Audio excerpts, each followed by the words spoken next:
December నెలకు సంబంధించి property recovery Mela జరిగింది. 1,07,17,800 రూపాయలు విలువైనటువంటి సొత్తును స్వాధీనం చేసుకుని బాధితులకు అప్పగించారు విశాఖ నగర police commissioner doctor Shankhabrata Bagchi గారు. అయితే ఈ పోయినటువంటి వస్తువులు ఒక్కసారి గమనిస్తే గనుక మనం 360 వరకు సెల్ ఫోన్లు, 294 గ్రాముల గోల్డ్, 300 గ్రాముల సిల్వర్ ఉంది. అందులో ఏపీఎస్ఆర్టీసీ బస్సు కూడా పోయిందండి. ఇంకా ఆటో, 15 మోటార్ వెహికల్స్, అలానే కొన్ని యాక్సెసరీస్తో పాటు కొంత నగదు 1,07,000 వరకు నగదు కూడా మొత్తం డిసెంబర్ నెలలో పోయినటువంటి సొత్తు విలువ. అయితే దీన్ని రికవరీ చేసి ఈరోజు బాధితులకు అప్పగించారు. అయితే ఇంట్రెస్టింగ్ పాయింట్ ఏంటంటే ఎంవీపీ పోలీస్ స్టేషన్ పరిధిలో జరిగిన 2 కేసులు చాలా ఇంట్రెస్టింగ్. ఒకటి ఏపీఎస్ఆర్టీసీ బస్సు పోవడం అయితే, ఇంకొకటి పక్కింటికి మీరు చాలా బాగా వంటలు చేస్తారు, మా ఇంటికి చుట్టాలు వచ్చి కొంచెం వంట చేసి హెల్ప్ చేయరా అంటూ ప్రేమగా పిలిచారు. ఆ ఇంటికి చుట్టాలుగా వచ్చిన వాళ్ళే ఈ వండడానికి వచ్చిన వారి ఇంట్లో దొంగతనానికి తెగబడ్డారు. ఈ లోపు వెనకాత నుంచి మెట్ల కింద దాచిందట. మాకు 2 కుర్రోళ్ళని భీమవరం నుంచి తీసుకొచ్చి అక్కడ వచ్చి కాళ్ళు కట్టేస్తున్నాడు నైలాన్ తాడుతో. కూతురే స్కెచ్, ఆ పిల్ల బీటెక్ చేసింది. వాళ్ళు వచ్చే ముందు భీమవరం రిలయన్స్ లో ఒక 2 నైలాన్ లోప్స్ మాస్క్స్ అని కొనుక్కొచ్చారు. మీ పేరుమా? మొండు వసంత అండి. ఎలా జరిగింది బంగారం పోవడం? ఎట్లా? డిసెంబర్ 14వ తారీఖు అండి. పక్కింటికి చుట్టాలు వచ్చారు శనివారం నైట్. ఆదివారం వచ్చి వాళ్ళకి కోడికూరన రాగి సంగటి చేయమని నాకు పిలిచారు. సాయంత్రం 6 గంటలకి వెళ్ళాను. వెళ్ళిన తర్వాత నేను ఇంక వెళ్ళిపోతానని వండేసి ఇంటికి వచ్చాను. ఇంటికి వచ్చాక మేము వెళ్ళిపోయినప్పుడు చెప్తాం, సెండ్ ఆఫ్ ఇవ్వండి అన్నారండి. సెండ్ ఆఫ్ ఇవ్వాలంటే నేను లోపలికి వెళ్ళిపోయి నేను ఒక్కదాన్నే ఉంటాను, తలుపు గడేసుకొని లోపలే ఉంటాను, ఎప్పుడు రాను. ఆవిడ బయటికి పిలిచారండి 9:40కి. బయటికి పిలిచి తీసుకొని వచ్చి గేట్ వరకు తీసుకొని వెళ్ళిపోయారు, ర్యాంప్ వరకు తీసుకొని వెళ్ళి పక్క అతనికి కారు ఉంది, కారులో ఎక్కి కూర్చున్నారు. ఈ లోపు వెనకాతల నుంచి మెట్ల కింద దాచిందట. మాకు 2 కుర్రోళ్ళని భీమవరం నుంచి తీసుకొచ్చి, ఆవిడకి అక్కడ క్యాంటీన్ నడుపుతుంది అనమాట కలెక్టర్ ఆఫీస్ దగ్గర. ఆ 2 కుర్రోళ్ళని తీసుకొని వచ్చి వెనకాతల నుంచి సందులోంచి మా ఇంట్లోకి లోపల పంపించేశారు.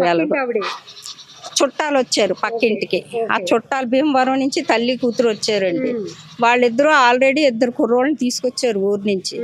తీసుకొచ్చి దాసి ఉంచి ఎప్పుడు వీలు దొరుకుతుందా అని చూసి ఆదివారం 14వ తారీఖు 9:40కి నన్ను బయటికి పిలిచి, ఆ టైంలో వాళ్ళు ఇంట్లోకి లోపల నేను బయటకు వచ్చినప్పుడు తలుపు ఇలా దగ్గర చేరేస్తాను. లోపలికి తలుపు తీసుకొని లోపలికి వెళ్ళిపోయారు. వెళ్ళిపోయి దాక్కున్నారు. నాకు తెలియదు, వెనక పెట్టుకొని ఉన్నాను కదా. వాళ్ళు వెళ్ళిపోయారని తెలిసాక వీళ్ళు ఏం తెలియలేనట్టు స్టేషన్కి వెళ్ళిపోయారు వాళ్ళు. స్టేషన్కి వెళ్ళిపోయిన తర్వాత నేను హాల్లో 10 నిమిషాలు ఉన్న తర్వాత బెడ్రూమ్లోకి వెళ్ళి 10 నిమిషాలు ఇలా పడుకున్నాను. మనిషి కాలు దగ్గర తడివినట్టు అయిపోయిందమ్మా. ఎవరు వచ్చేసారు లోపలికని నాకు తుల్లిపడి లేచి కూర్చున్నానండి. కూర్చుంటే వెంటనే ఎవరురా మీరు ఎలాగొచ్చేసారురా ఈ లోపలికి?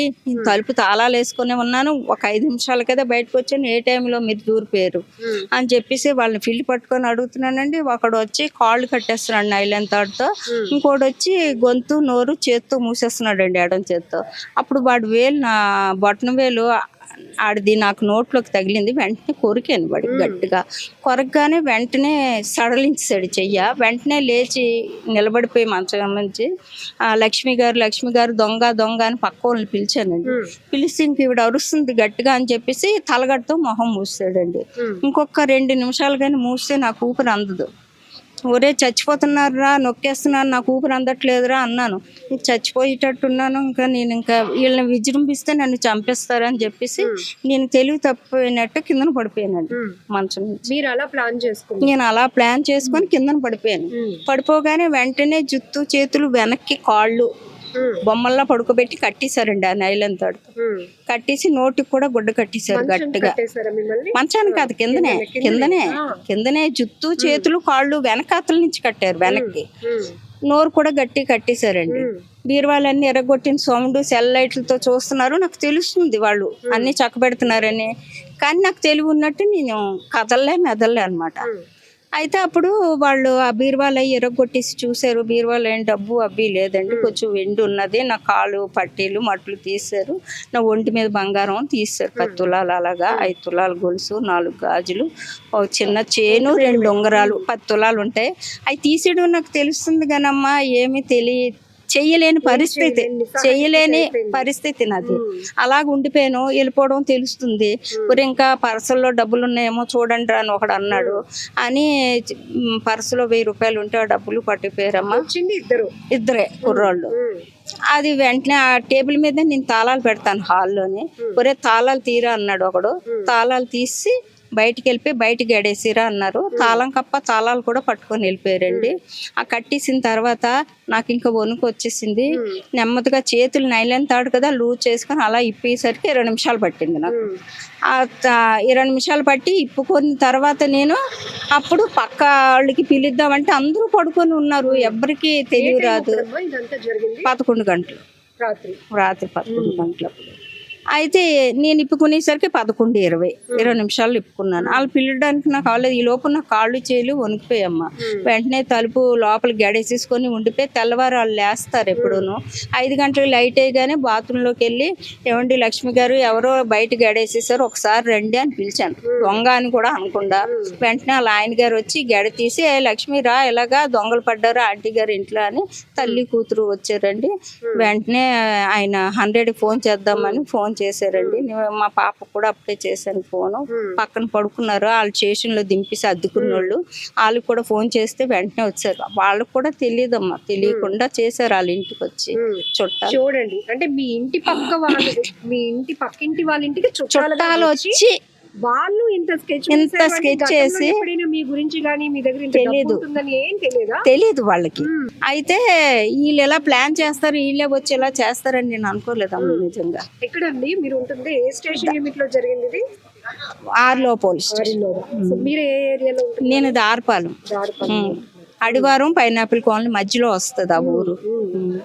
పక్కింటికి చుట్టేరు కానుకొచ్చి మీ ఇల్లుని మొత్తం చక్కబెట్టి ఇంటి మీద ఎప్పుడు బంగారం 10 తులాలు ఉంటది కదమ్మా, ఇంకెంత బీరువాలో ఉంటుందో అని వాళ్ళు అబ్జర్వ్ చేసి బీరువాలు 3 ఎరగొట్టారు. బీరువాలో డబ్బు బంగారం దొరకలేదు. వీడి ఒంటి మీదే ఎంత ఉంది కదా, ఇంకెంత ఉంటుందో లోపల క్యాష్ డబ్బులు అనుకున్నారు. ఏమీ లేవు. ఒంటి మీదే పట్టుకొని వెళ్ళిపోయారు. 17 ఒకడికి 19 ఒకరికి. వాళ్ళ ఇంట్లో లేరు కదా, తోటలో ఎక్కడో దాచింది. తర్వాత నైట్ అయ్యాక మెట్ల కింద దాచింది అనమాట. చీకటి అయ్యాక వాళ్ళకి ఆమ్లెట్లు కూడా వేసి ఇచ్చిందట. వీళ్ళ ఇంట్లో వాళ్ళు పెడుతూ ఎవరు వీళ్ళు చూడలేదు అనమాట. అలా చేసిందమ్మా.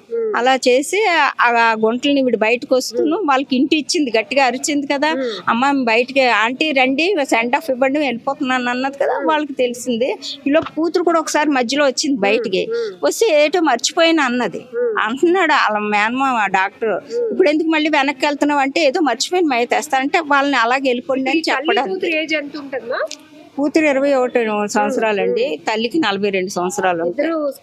ఇద్దరే కూతురే స్కెచ్. ఆ పిల్ల బీటెక్ చేసింది, విజయవాడలోనే జాబ్ చేస్తుంది.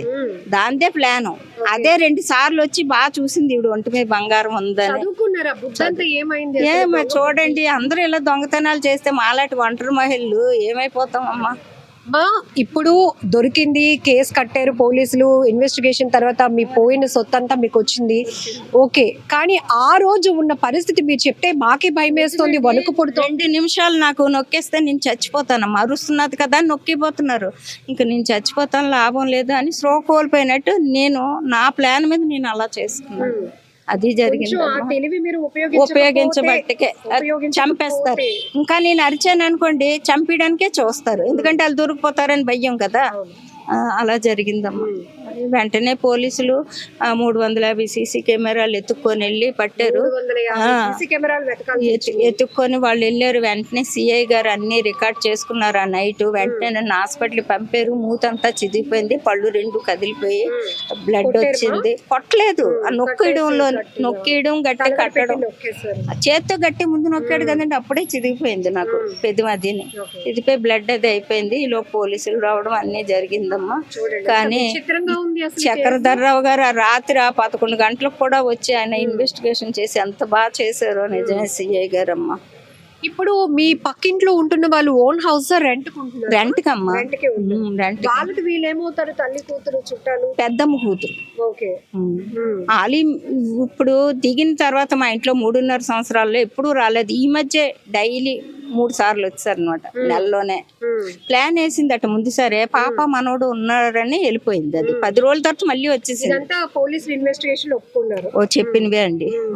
అప్పుడు వాళ్ళు ఎంక్వైరీ చేస్తే గుంటల నది తంతే మా మేడమే చేయించింది, మేము ఇంతవరకు దొంగతనాలు చేయలేదు, మేము చేయమన్నా ఆవిడే స్కెచ్ చేసి తీసుకొచ్చారు అని చెప్పేసి ఆ గుంటలు చెప్పారు. కానీ చాలా దారుణం ఈ ఘటన వింటేనే అవునండి, చాలా అసలు అవునండి. అసలు మా అమ్మగారు ఒంటరిగా ఉంటారు, అసలు ఆవిడకి అలా జరగడం చాలా మాకు బాధ అయిపోయింది. తట్టుకోలేము, ధైర్యంగా నిలబడి అలా ఆవిడ చేయడం చాలా వయసులో మీరు చిన్న తెలివి ఉపయోగించకపోతే కనుక మీ ప్రాణాలకి ప్రమాదం అయ్యింది. అవునమ్మా. పోలీసు వాళ్ళందరూ పాపం కష్టపడి కేసుని ఛేదించి మాకు బాగా మంచిగా చేశారండి. చాలా మా అమ్మగారు మాకు నిలబడి చేయకపోతే అమ్మ పోలీసులు అందరినీ చెప్పి ఆవిడ కూడా వచ్చారు. 4 రోజులు పోయాక వెంటనే మేము ఆ పాప దగ్గర ఉన్నదాన్ని ఇంటికి వెళ్ళాం, ఆవిడకి చూపించాను అన్నీని. ఈవిడిని ఎలాగైనా సేవ్ చెయ్యాలో మీరు పట్టుకోవాలని వాళ్ళకి పోలీసులకు ఆదేశించి చేశారమ్మా. వాళ్ళు కూడా అలా కృషి చేసి బాగా చేశారు. ఈ దొంగతనాలకు పాల్పడుతున్న వాళ్ళు కూడా ఎక్కువ టార్గెట్ ఒంటరిగా ఉంటున్న వాళ్ళు, వృద్ధులు, వాళ్ళైతే ఏమీ చేయలేరు, డిఫెన్స్ చేసుకోలేరు. మన దగ్గర ఇప్పుడు పోలీసు వాళ్ళందరూ వదిలిపెట్టడం లేదు. దొంగలు ఇప్పటికైనా తెలుసుకొని దొంగతనాలు మానేస్తే వాళ్ళకి భయపడినంత శిక్ష పెడితేనే గానీ దొంగతనాలు తగ్గవమ్మలు. కొట్టకుండా తన్నకుండా వదిలేసి జైల్లో ఎంత తిండి పెడుతున్నారు, తినేస్తున్నావు అంటే మాత్రం జడ్జి మాత్రం వాళ్ళకి బాగా శిక్ష విధించాలమ్మా. నిజంగా కఠినమైన శిక్ష విధిస్తేనే వాళ్ళు భయపడి దొంగతనాలు తగ్గుతాయి. మీరు అన్నట్టు ఇప్పుడు బంగారం రేటు పెరగటం వల్లే దొంగతనాలు ఎక్కువ అవుతున్నాయి. చూడండి, ఒంటరి మహిళలు అసలు ఎంతమందిని ఇప్పుడు తులం బంగారం కూడా ప్రాణాలు తీసేస్తున్నారండి. అలా తయారైపోయింది. బంగారం పెరిగిపోవడం వల్ల ఇవన్నీ ప్రజలకి ఇంత నష్టం జరిగిపోతుంది. ఒంటరి మహిళలు అంటే వాళ్ళు ఏమీ కాదు, ఏమన్నా చెయ్యొచ్చు అన్నంత దాకా వెళ్ళిపోతున్నారు. ఒకప్పుడు ఏదైనా ఇంటికి తాళాలు వేసి ఉంటే అందులో దొంగతనం చేయడం, ఉన్నది పట్టుకెళ్ళిపోవడం. ఇప్పుడు మనుషుల్ని కూడా చంపేయడానికి కూడా ప్లాన్లు చేస్తున్న పరిస్థితులు. సో ఫైనల్ గా మన విశాఖ పోలీసుల గురించి ఏం చెప్తారమ్మా? ఇట్లాంటి కేసులు చాలానే ట్రేస్ చేశారమ్మా. ఆర్లో పోలీస్ స్టేషన్ ఆ చక్రధరరావు గారు, తర్వాత డీసీపీ మేడం లతా మాధురి గారు ఆదేశించడం వల్ల ఈ టీం అంతా ఎంత బాగా పనిచేశారు. నిద్రాహారాలు లేకుండా 5 రోజులు శ్రమించి వాళ్ళని పట్టుకున్నారు. అంత దూరంలో ఉన్నోళ్ళని మాకు నిజంగా గర్వకారణం అమ్మ. వాళ్ళకి నిజంగా ధన్యవాదాలు, 100,000,000 వందనాలు చెప్పాలి వాళ్ళు. అవునండి, అది యాక్చువల్గా ఆర్లోలో మనకి దారపాలెం అని ఉంటుంది. శివారుగా మనకి సింహాచలం ప్రాణ నరసింహస్వామి కొండ బ్యాక్ సైడ్ ఉంటుంది ఎగ్జాక్ట్గా హౌస్. అది కొంచెం బాగా చీకటిగా ఉండి ఒక లోన్లీ హౌస్ టైప్ ఉంటుంది. దాంట్లో మండు వసంత గారని ఆవిడ సొంత ఇల్లు, ఆవిడ ఒక హౌస్ ఓనరు. ఆ పక్కన 2 పోర్షన్స్, పక్క పోర్షన్ ఆవిడ అతికిచ్చారు. అక్కడ ఒక మేల్ నర్సు దుర్గాప్రసాద్ అని ఒక ఫ్యామిలీతో ఉంటాడు ఆయన. సో భవానీ ప్రసాద్ ఆయన పేరు. ఆయన ఇంటికి కొంతమంది రిలేటివ్స్ వచ్చారు భీమవరం నుంచి. నిర్మల అని వాళ్ళ అమ్మాయి, లిఖిత అని వాళ్ళిద్దరు రిలేటివ్స్. ఈ భవానీ ప్రసాద్ దగ్గరే నిర్మల కొడుకు కొద్దిగా కాలం నుంచి ఉంటున్నాడు. వాళ్ళ హస్బెండ్ ఈ మధ్య సూసైడ్ చేసుకున్నాడు. సో దానిలో ఆయన కొంచెం డిప్రెషన్ ఉంటే ఇక్కడ ఉండమని చెప్పింది ఆవిడ. ఆ పిల్లని వంకతో ఆవిడ 2-3 సార్లు ఆ ఇంటికి రావడం జరిగింది. వచ్చి వసంత గారి మెడలో ఉన్నటువంటి బంగారం చూసి ఆవిడకి భీమవరంలో అప్పులు ఉన్నాయనేసి ఈ బంగారం దొంగలిస్తే ఎట్లాగైనా అప్పులు తీర్చుకునే ఉద్దేశంతో ప్లాన్ హ్యాచ్ చేసి ఆవిడకి భీమవరం కలెక్టర్ ఆఫీస్లో క్యాంటీన్ ఉంటుంది, క్యాంటీన్ నడుపుతుంది కలెక్టర్ ఆఫీస్ ఆపోజిట్లో. ఆ క్యాంటీన్లో ఆవిడ దగ్గర 2 పనిచేస్తూ ఉంటారు. ఆ 2 కుర్రోళ్ళకి కూడా ఈ విధంగా ఎంగేజ్ చేసి ఈవిడ వాళ్ళ ఫోన్లో స్నాప్చాట్ ఇన్స్టాల్ చేసి డైరెక్షన్స్ ఇవ్వడం, యాక్చువల్ లొకేషను, ఇంటి వీడియో అన్నీ పెట్టి ఎలా రావాలి, ఏం చేయాలని చెప్పి ముందు ప్లాన్ చేసుకున్నారు. ఆ కుర్రోళ్ళిద్దరు కూడా వాళ్ళ డిసెంబర్ 14న అఫెన్స్ జరిగిందండి. డిసెంబర్ 12 ఈవిడ వచ్చింది. 13 కుర్రోళ్ళిద్దరు వచ్చారు. వాళ్ళు వచ్చే ముందు భీమవరం రిలయన్స్లో ఒక 2 నైలాన్ లోప్స్ మాస్క్స్ అన్ని కొనుక్కొచ్చారు. అక్కడే పెట్రోల్ ఫిల్ చేసుకుని వచ్చారు. ఒక ఈవిడ స్కూటర్ కూడా వచ్చింది. ఆవిడదే Honda Activa 3G bike scooter అది. ఆ స్కూటర్ కూడా రాజమండ్రిలో ఈవిడ కొన్నది వాళ్ళ అమ్మగారి పేరు మీద. ఆ స్కూటర్ని వీళ్ళకి ఇచ్చింది అఫెన్స్కి. వాళ్ళు 13వ తారీఖు వచ్చారు. ట్రై చేయడానికి చూశారు కానీ అది అవ్వలేదు. ఆవిడని ఈ పెద్ద ఆవిడని సింహాచలం అవన్నీ తిప్పారు ఆ రోజు నమ్మకం కలిగించడానికి. సో ఆ రోజు లేట్ అవ్వడం వల్ల అఫెన్స్ అవ్వకపోతే వాళ్ళు అదే ఏదైతే మొండు వసంత్ గారి ఇంటి ముందు పోర్షన్లో మెట్ల కింద వాళ్ళని ఉంచి నిర్మలా ఉండి లిఖిత ఇద్దరు కూడా వాటర్ ఆమ్లెట్ వేసి ఇవ్వడం జరిగింది. 4:30 కల్లా వాళ్ళన్నీ జిమ్కి వెళ్తాడు, ఇప్పుడు ఇమీడియట్గా వెళ్ళిపోండి ఉండకుండా చెప్పి ఆ 14వ తారీఖు ఎర్లీ అవర్స్ పంపించేయడం జరిగింది. 14వ తారీఖు నైట్ వీళ్ళు ఎలాగ బయలుదేరిపోవాలి కాబట్టి ఈవిడ ప్లాన్ చేసింది, ఇంటికి వచ్చి వండమని చెప్పింది. అయితే వసంత గారు ఈవిడ ఇంటికి వచ్చి వండేటప్పుడు ఇంటికి మెయిన్ గేట్ ఆవిడ తాళం వేసుకుని రావడం కాబట్టి ఆ రోజు కూడా తాళం వేసుకుని వచ్చింది. అప్పుడు ప్లాన్ అవ్వలేదు. సో ఈవిడ ఏం చేసిందంటే నేను బయలుదేరే ముందు మళ్ళీ మీకు పిలుస్తానండి, నాకు సెండ్ ఆఫ్ ఇద్దరు అని చెప్పి ఉంచింది. ఈవిడ అరౌండ్ 9కి లెఫ్ట్ అయ్యే ముందు 9:30కి వసంత గారిని పిలిచింది నీలిమ. ఆంటీ బయటికి రండి, నాకు సెండ్ ఆఫ్ ఇవ్వండి అంటే ఆవిడ బయటకు వచ్చింది. జస్ట్ 5 minutes కదని ఆవిడ తాళం వేసుకోలేదు.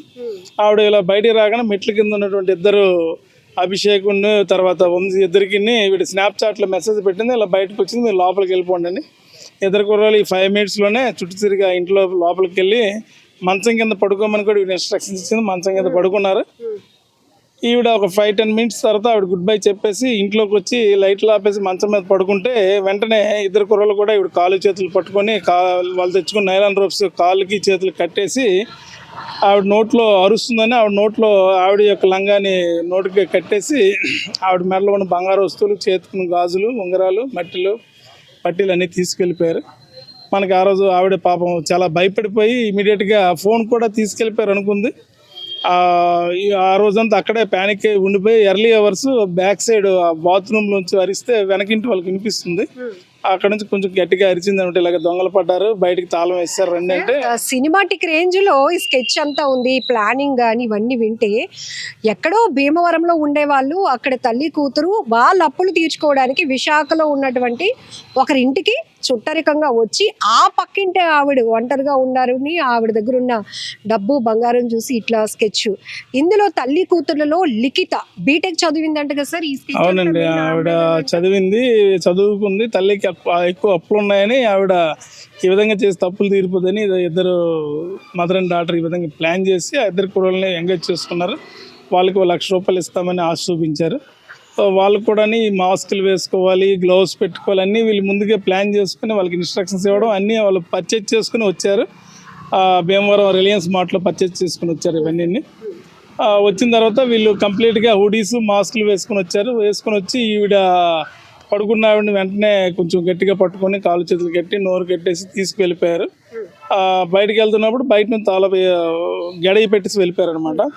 సో ఈవిడ అరిచిస్తే బాత్రూమ్ నుంచి బ్యాక్ సైడ్కి అరిస్తే వెనకుండా ఆయన వచ్చి తలుపులు తీసాడు. ఈవిడ మనకు వెంటనే 112 కాల్ చేశాడు, ఆయనే కాల్ చేశాడు. నేను ఆర్లో వేసి ఇమీడియట్గా రష్ అయ్యాం సీన్కి. రష్ అయిన తర్వాత ఇది గ్రేవ్ ఇన్ నేచర్ కాబట్టి వెరీ సీరియస్ అఫేర్స్. ఇమీడియట్గా ఒక 10 teams ఫామ్ చేసాం, సబ్ డివిజన్ మెన్ అందరితో కలిసి. సరౌండింగ్ సీసీ ఫుటేజ్ అన్ని వెరిఫై చేస్తే మనకి ఇంటికి కొంచెం కోతపేట దూరం 100 meters దూరంలో కొత్త బిల్డింగ్కి రోడ్ వై ఫేసింగ్ కొంత కెమెరాస్ ఉన్నాయి. లక్కీగా మనకి కెమెరాస్లో ఒక చిన్న ఇమేజ్ వచ్చింది, ఒక ఇద్దరు కుర్రోళ్ళు హుడీస్ వేసుకొని మాస్కులు పెట్టుకొని వెళ్తున్నట్టు. సో ఈవిడ చెప్పిన డిస్క్రిప్షన్ కూడా ఈవిడ పెద్ద ఆవిడ ప్యానిక్లోనే బాగానే గుర్తుపెట్టుకుంది. ఇలా బ్లాక్ షూ ఒక ఆయన, వైట్ షూ ఒక ఆయన వేసుకున్నాడు, ఇలా మాస్కులన్నీ హుడీస్ వేసుకున్నారంటే మనకి ఆ ఫిజికల్ ఫీచర్స్ ఈ బ్లాక్ షూ ఇవన్నీ కొంచెం వైట్ షూ మాకు క్లియర్గా కనిపించడం వల్ల ఆ ఫుటేజ్ని మేము ఫాలోఅప్ చేసి అడివరం నుంచి రాజోల వరకు 10 days మాకు పట్టిందండి. సుమారు ఒక 500 కెమెరాలు చూసాం, హైవేలో మొత్తం చూసుకుంటూ వెళ్ళాం. ప్రతి దగ్గర కూడా డంప్ కాల్స్ తీసుకున్నాం, టవర్ లొకేషన్స్ తీసుకుంటూ వెళ్తే మనకి డంప్ అండ్ సీసీ కెమెరాల ద్వారా అది రాజోలు అక్కడి నుంచి చేసి అఫెన్స్ రాజోళ్ళకి వెళ్ళి వాళ్ళు షెల్టర్ తీసుకున్నారని వచ్చింది. ఈ మనకి ఫుటేజ్ ఈ డంప్స్లో కూడా 2 దగ్గర మెసేజ్లు పడ్డాయి. ఆ మెసేజ్ పడిన నెంబరు CDRs వీపాట్ అంతా టెక్నికల్గా అనాలిసిస్ చేస్తే యాక్చువల్గా అఫెండర్స్ ఎవరో మనకి తెలిసారు. దాని మీద పూర్తి స్కెచ్ అంతా లిఖిత బీటెక్ అమ్మాయిదే కాబట్టి ఈ అమ్మాయి ఏదైనా సినిమా కానీ లేకపోతే సోషల్ మీడియా కంటెంట్ ఏమైనా చూసి ఆ స్కెచ్ ప్లానింగ్ తీసుకుందా అంటే అలాగనేం కాదు, బట్ వీళ్ళు చూస్తున్నారు కదా ఈ మధ్య సినిమాలు ఇవన్నీ చూసి ఆ విధంగా ఇన్స్పైర్ అయ్యి చేసింది ఇది.